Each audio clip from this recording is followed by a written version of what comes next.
Hey, this is my patented fake smile. So busy today, so many emails, just couldn't make any videos. I made a serious mistake on my IBIS video I made a few days ago. It was a 10-point list and it should have been an 11-point list. I really should have slapped myself in the face for missing the mention of that one. For some reason I forgot to list it. But since there's nothing more fun than sticking your finger in the eye of everybody that loves IBIS. Point number 11. Don't know if you know this or not, but most people don't. There's no way in hell of attaching a heatsink to an IBIS sensor. No, there isn't.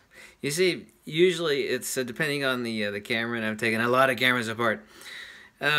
It's usually double-sided, where it'll actually, using thermal paste, sometimes attach to the back of the sensor assembly with which the sensor sits on top of, as well as reaching over and bending to the CPU. Usually it's integrated, so it's one large copper piece that dissipates the heat. But in an IBIS sensor, yeah, a heatsink is impossible to mount for obvious reasons, right?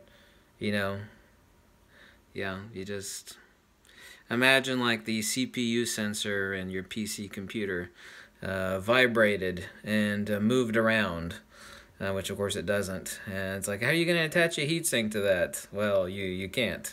And there's another reason.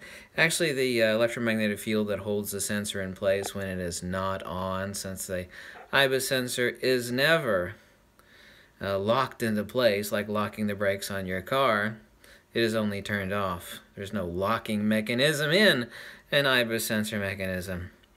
So there's EM generation, which causes noise on the sensor readout, which is minimal.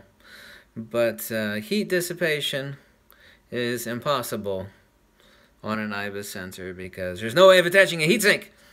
Yeah. So shame on me for missing that important point. I don't know how it could have slipped my mind. Obviously, I'm getting slack in my old age. Yeah. Hooray for IBIS. Yay! Not.